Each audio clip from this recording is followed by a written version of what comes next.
Welcome back, everybody, to We Are TPM with myself, Kyle Teixeira, sitting next to John Teixeira. We are back this week again to spread the knowledge and give y'all advice or whatever we do on this podcast. Is that what we do? We spread knowledge and give advice? Just spread the knowledge. Spread it all over the place. Giving out whatever we have over here. So the topic today is fear of rent increases. So if you have any questions or you want to discuss this or you want us to conquer that fear for you after we discuss it, give us a call, 817-818-9039. Shoot us an email at showmethemoney@wearetpm.com. Let's get into it. John, what is fear? So it's really common when we talk to owners that have been marketing their own properties to hear that, oh, I know that my rent is not where it should be because I've had these tenants for a long time. They're really good people. I don't want to lose tenants. So I've been afraid to raise their rent. Fear of rent increases, right? So Yep. Why? What? So what are they fearful of? That's a good question right there. Because it's rent increases. The general public looks at rent increases as a bad thing, right? Bad landlord, raising rent. Mm-hmm. Bad landlord, especially over the last couple of years, right? But that's not really what we're talking about. I mean, tenants fear rent increases, maybe rightfully so. But we're talking about from the landlord's perspective of pricing your asset, right? You know, let's remember that 9 out of 10 rental properties are managed by the owner. And this is the kind of way that owners make decisions. We talk about this all the time. They make decisions based in emotion and fear. And this is one of the most common fear-based decisions that I see. Almost every time I sit down with somebody who doesn't have a property manager, is almost every time what I see. Even people that know what they're doing, they're in the business. I mean, we interviewed somebody that had 12 houses several weeks ago. Even her rents are not up to market rate for the same reasons and the same fear-based decisions. I have to admit that if I didn't have my entire team helping me rent my properties, mine might be that way also, right? Mm-hmm. Because it's human nature to want to maintain a good relationship and not upset the apple cart, so to speak. Yeah, because I mean we've talked about this before from different angles, right? But I always talk about how it's a disservice to both parties, right? Mm-hmm. It is. Yep. And this is we're really talking about significant time periods too, like 5-10 years without any increases, and you call it increases over a 5-10 year period. It's more like balancing, right? Like, well, okay. So tell me, I want you for a moment. You be that owner, okay? Put yourself in their mindset, all right? And let me ask you, Kyle, what is it you're fearful of, or why don't you want to raise the rent? Well, I'm a terrible person to ask this. I'm asking you to pretend that you're not you. Because I simply don't understand. I know. I get it. I simply don't understand. You don't? Okay, the logic. Right. No, I'm just kidding. You want to switch it around? You want me to be that guy? I have a great tenant. I don't want to push them out. I don't want to piss them off. I don't want conflict. I don't even want to bring it up. I don't want to have the conversation. I'm afraid of conversation. That's actually, other people think it's all the other things I said. That's probably the biggest one, is just throwing any wrenches in the status quo. And some people aren't built for this, right? They should be hiring a property manager because they bought an investment to make money. All right, I want to drill down a little bit, but what I heard is actually 3 things out of all those reasons came down to conflict, fear of loss, and lack of systems. Okay, so and lack of convenience. I want to drill down to fear of loss, because wouldn't you admit that that's probably the bigger one? Yeah. Why do you fear losing a tenant? Because then you have turnover periods and you have to actually deal with something. Okay.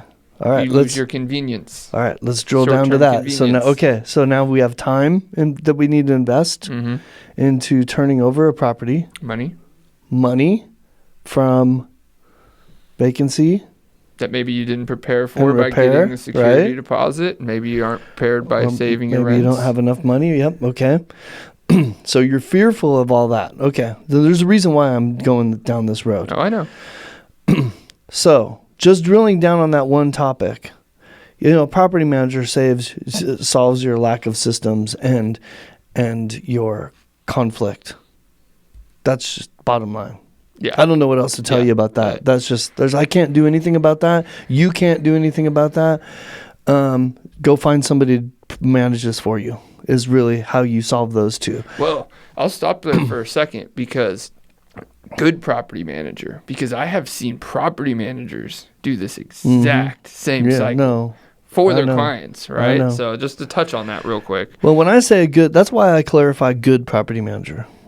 When I say that, it's because I recognize that 8.5 out of 10 of them are not. Yeah. So because from a property manager side, if they have all the same concerns, then for them it's a business of convenience, right? They do less work. So, but let you continue. You fear so you go 5-10 years without raising rent because you fear losing somebody because you don't want to spend the time and the money it's going to take to turn it over and find a new tenant. So I spoke to somebody yesterday, and their example is probably a pretty common example. They have 2 houses, and they're both $400 to $500 under market.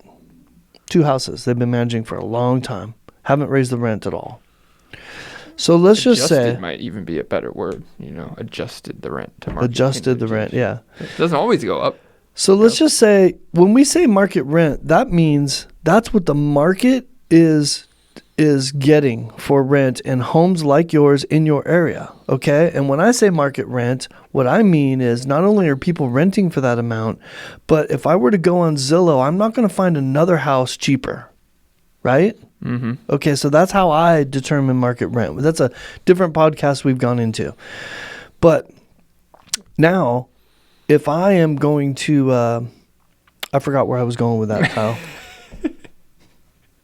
Totally lost my train of thought. I don't even know what you were saying. So. You can't even help me right now. No, I can't even help you because you weren't even on to the point, So, I did this yesterday, right in the middle of a meeting, and this is 54-year-old brain, I think, is what it is. You were talking about how he was $400 under market rent. Oh yeah. So he's at that. So between the 2 houses, they're $1,000. You're basically, this is a business, and you're losing $1,000 a month that you could be making, right? If you were at market rate. So how many months does it take to add up $1,000 a month to make up for your turnover period that you're so fearful of? Mm-hmm. Like it's so easy to just throw away $1,000 a month, which is basically what you're doing in essence. But I'm fearing this big expense that I have turning it over. Like that doesn't make any sense. You can't put those two things together, right? And if that fear, the higher that fear is, the likelihood that you're giving a discount to a bad tenant because are you fearful of losing a tenant that you might know is trashing your property? Yeah, it's probably not taking good care of your property if they can't afford market rent. Yeah. Well, and that's not even a fair statement. A lot of times, it's not that they can't afford it. They may have stayed anyway. They likely would have, because the thing about market rent is it's comparative to other houses that are out there on the market. So it's time for my analogy. Yeah. Oh, yeah. No, I think it is. It's a perfect time for my analogy. Go ahead with your analogy. What I created this analogy yesterday when I was talking with somebody. Okay, so what if I had a bike store? This one dates you, by the way. I thought this when you told me this analogy. Okay, what do you want to sell? What product do you want to sell? No, continue. No, let's sell computers. You want to sell computers? Let's sell computers. Bike store, right? Let's sell computers. Okay. Raise your hand if you've walked into a bike store. Okay, continue. Go ahead. I did it often when I was a kid. Okay. So I sell computers, you sell computers, Andrew over there behind the board, he also sells computers. We all have computer shops where you go buy computers, okay? And we need computers regularly. Absolutely have to have them, whatever. And so we all sell our computers for $1,000, All right. Inflation happens. The computer manufacturers start selling them for more. So naturally what happens is you and Andrew increase the price of your computers. Maybe the first year it's $1,100. The next year it's $1,200. Maybe after that, maybe 5-10 years down the road, it's a $1,500 computer. But I am so fearful of losing my customers. I keep my computers at $1,000. Now, there's a million reasons why that's a dumb decision. I think everybody listening right now can already think of all of them. It seems pretty obvious that that's dumb. That guy's going to lose money. Why would he do that? I mean, think about those customers, your fear of losing customers and going to your shop or Andrew's shop. But when they go to your shop or Andrew's shop, your computers are $1,500. I've already got this customer base. If I also charge $1,500, and don't charge $1,600, $1,700, or $1,800, if I also charge $1,500, my customers are going to stay with me because I've been serving them for years, right? They're not going to go to your shop or Andrew's shop, and your customers aren't going to go to mine, as long as you're doing it. Now, they are if I keep it at $1,000 a month, right? But I'm going to lose money. I can't stay in business that way. Because the manufacturer is going to get theirs, and there's a lot of factors, right? Right. So, but what's the point, really? What's the point in selling that computer for $1,000 and letting and not trying to compete more directly with you and Andrew's shop? What's the point? Well, because you mess up the market too. You can. You're discounting your own service. No, Elon Musk can. Bill Gates can do it. The rest of us have actual economics in play. So the point is, I think it's pretty obvious when you use an analogy. That's exactly what you're doing with your rent. The point is, there's no reason not to increase your rent to or near market rate. We don't always go all the way up to market rate, do we? We give people willing to sign a 1-year lease that have a long tenancy with us. We give them a little bit of a discount off of market rate. And this isn't to say you shouldn't give discounts. Right, exactly. And you can't give appreciation to tenants that stay. Exactly. And consider your savings and turnover cost appropriate and that trade-off. Yes. It's never looking at it and not just – so being over afraid time, to increase it at all. Yeah, and over time, we've talked about how things are indirectly involved, like taxes and insurance, right? Yeah, it doesn't – over time, it will play into, even if it doesn't play into market rents, it plays into your holding costs, right? So if you're going to hold this thing for 5 years and tell the tenant and be fearful to appropriately adjust the rent, well, you are literally allowing whoever you're renting to take a benefit of your added costs or the detriment, right? You're holding the detriment that should be passed along. So say over a 5-year period, especially over the last 5 years, your taxes and insurance would have increased enormously. And if you're now fearful of rent increases, especially too far into this, well, the appraisal district was not fearful at reappraising your value. The insurance companies are sure not fearful of really anything. No, I'm just kidding. Of increasing your premiums. And at a lender, you want to buy more rentals? When those things go up and they exceed your rent or whatever, they get close to it, they're going to look at your lendability, and they're not going to be happy about it. And it'll ruin your DTI instead of helping your DTI like it should be doing. Yep, it will ruin it. And there's some level of, even if you're close, a lender looking at that for an investor on an investor loan is on this next one is like, okay, well, if you're going to rent this next one out, if you're renting this one out at 70% of market, then we're going to consider that now you're going to rent the next one out at 70% market. So it's like a double hit on that. That underwriter is going to be like, well, he does it here. Who's to say he's not going to do it there? Yep. Which affects your ability to buy more. And then, you bought this investment to make money. So, you bought it for $200. Say this tenant does move out after all your fear-based decisions, and now they're out, right? And now you're going to now the market value is for $400. John, I'm going to sell it for $300. Sounds smart, right? Does that make any sense? Nope. We've been doing it for the last 5 years. I know. Undercutting yourself. Why not continue this? Yep.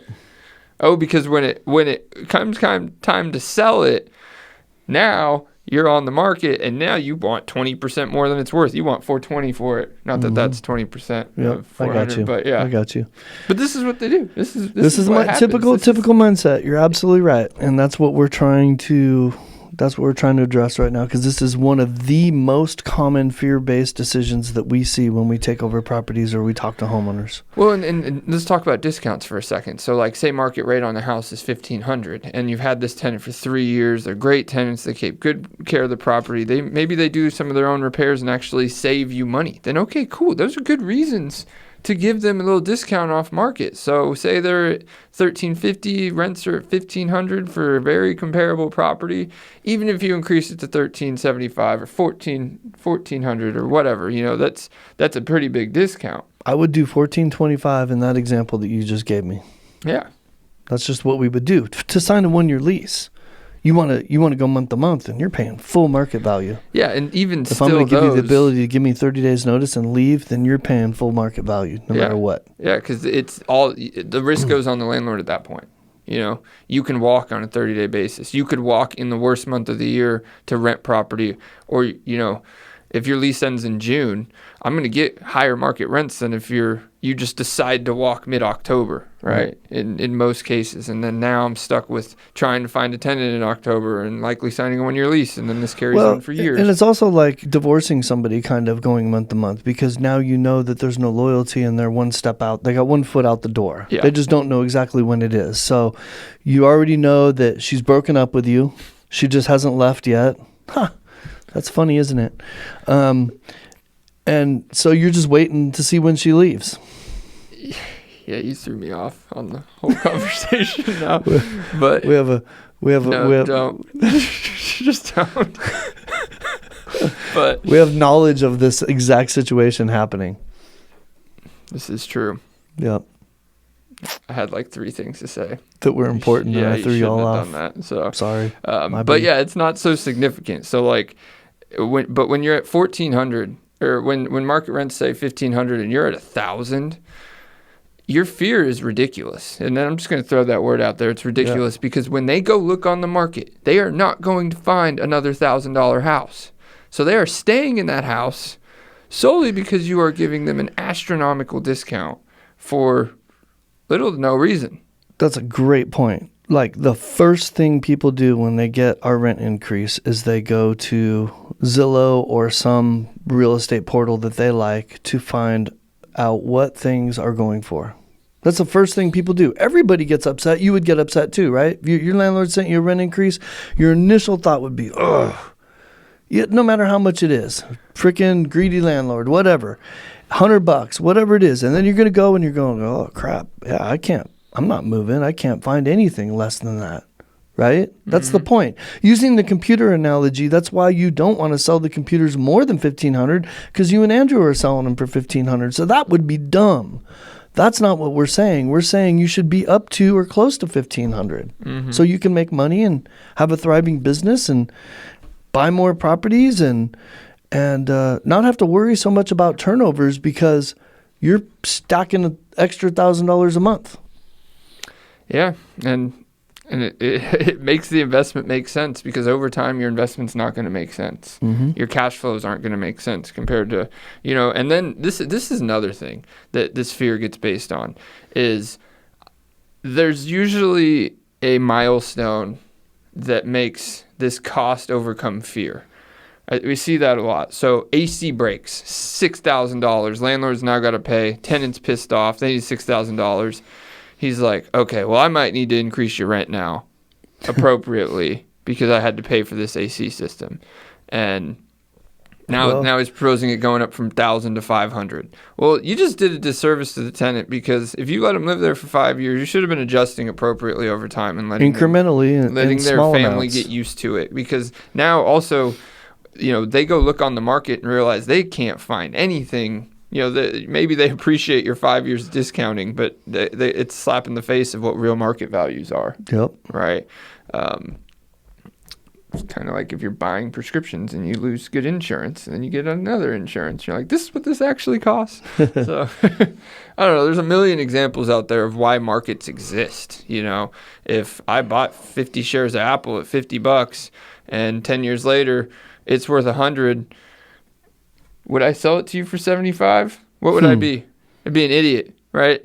Everybody call into this podcast would. right now. What other... Nobody would anybody call me a genius for that? No. Not one person would do that. Nobody would do it. No?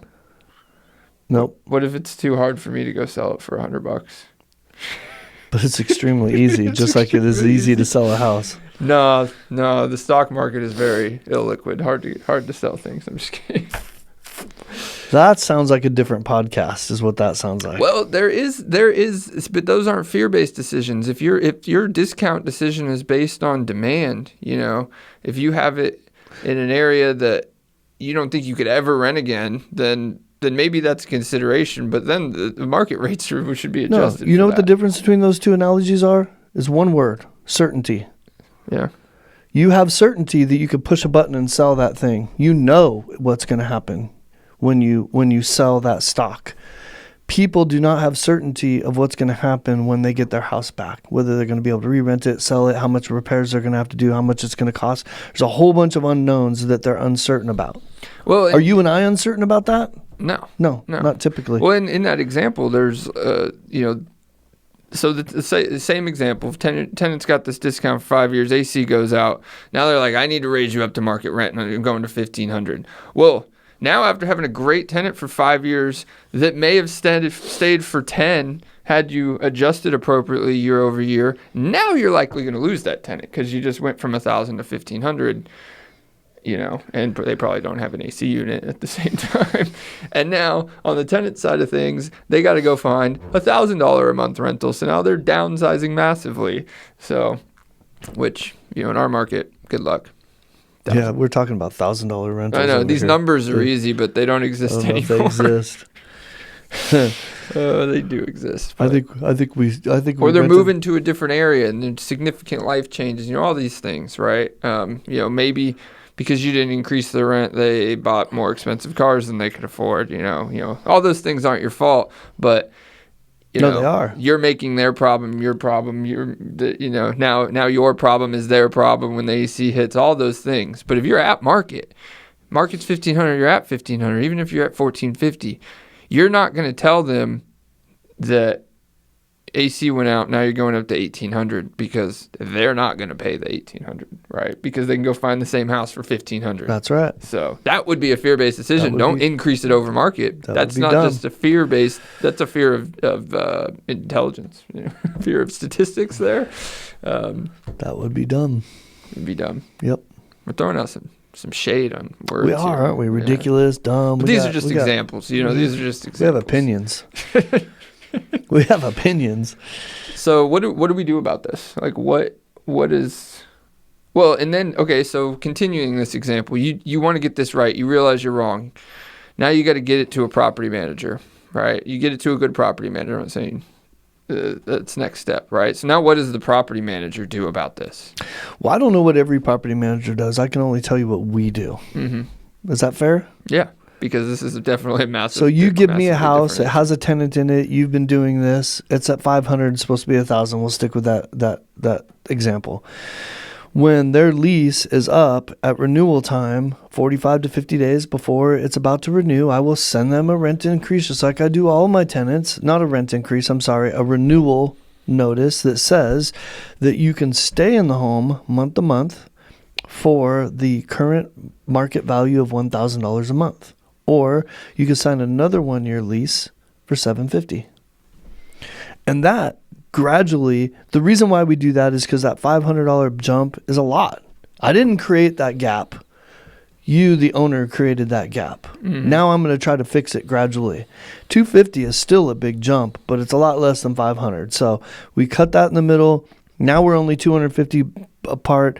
The next year when we do the renewal, maybe we'll be $300 apart, and we cut that in half. You know, right? So now we're $150 apart, and maybe that increases to 200. You see how we're gradually getting them back to market rate without just slamming them, all the way to 1,000. Now, if they want to put one foot out the door and break up with us, then they're going to go. Which is amazing because they commonly do. They commonly take the month-to-month option, right? Because at the end of the day, they were riding your gravy train until it ended. You were giving them $500 a month. Do they want to be stupid and leave when you're giving them that massive of a discount? So well, different podcast, different subject, but a lot of times owners don't even know that they can give those two options or don't understand why you would give those two options, right? Yeah. There's a whole philosophy behind why we do that. And I've seen other options. We've even done other options where, especially if they absolutely love this tenant and landlord says they take great care of the property. Okay, we'll put it all out there what we're going to do. We'll sign a 2-year lease with a rent increase in the first year and just have this all out there, right? There's multiple options, but the point is you have to get it right. You said earlier 9 out of 10 rentals are managed by a landlord. I'd argue this isn't a statistic that I've checked, but I'd argue 6 to 7 of those landlords are under market. I would argue 90% of those landlords are under market. I can only think of one time, Kyle, where I've taken somebody's portfolio, whether it was 1 house or 10 houses or 50 houses, and found that the entire portfolio was at or near market value. It happened once. I remember it. That's the only time I've ever seen it happen. And I've seen it a few times but it's because they did the systems. They did it once a year. They'd ask a realtor what's market rent. They'd come back and do the system like a property manager would do. So there are people who can do that, right? Yeah. But when you don't do it at all, it's not right. And, the other part of that is, how many did you say? You say 7 to 8 of those 9 are under market? Okay, sure. Well, I'll tell you where 99 out of 100 of your bad tenants who they're targeting and looking for. They're targeting and looking for owners, those for sale by or under market landlords. Yep. So you're going to get less money than you should, and you're going to get more problems than you should. This is that's a little generalized, but that is what happens because. Yeah, I get this all the time. Do you own this property? No, I manage it. Okay, bye. Well, what they're really asking is, are you going to check my credit? Are you going to check my employment? Are you going to make sure I can afford it? Are you going to do all these things? No, what they're really asking is, can I emotionally snow you into taking my $850 cash and letting me move in tomorrow without checking all my stuff and give me, and allow me to talk you into a great deal because I know how to prey on your fear. Mm-hmm.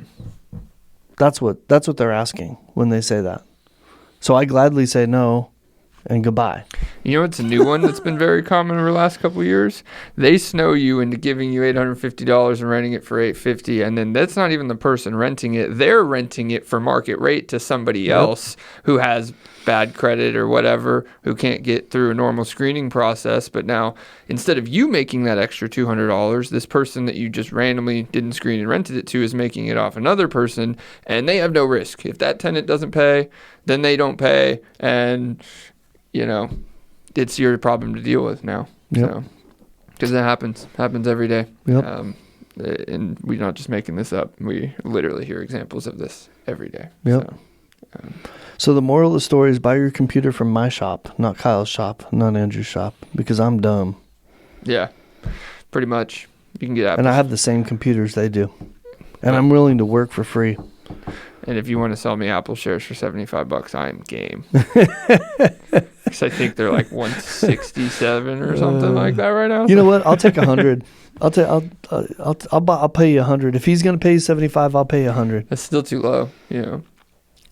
I'm still getting a deal. It's still but I'm gonna get the shares, not you. So. All right. Well, I think we killed this subject. Yeah, we can keep at it if you like. Renewal processes and market rents. So, what did I call this again? Fear of rent increases. Fear of rent increases. Don't be fearful. But don't be fearful. It really comes down to a lot of things we talked about in the past. Leave the emotion out of it. You know, it's really the only name of the game. Because when you do put too much emotion into it. Now you have emotional problems in your investments, right? I don't ever get emotional about my Apple stock. So, yeah. Do you have a lot of Apple stock? You I don't talk have any. about it a That's why I lot. don't get emotional about it. Goodness gracious. It was my example. So. I had some this morning, but no longer have it. So. All right. All right. So if you guys got any questions, you want to conquer this fear or get rid of it, remove the emotions from the equation, which is the name of the game, give us a call, 817-818-9039. Shoot us an email, show me the money at wearetpm.com. If you want to get John directly, who's been annoyed that this number, he thinks this number wasn't getting to him recently. So 817-637-4658. Look, just I got you, see?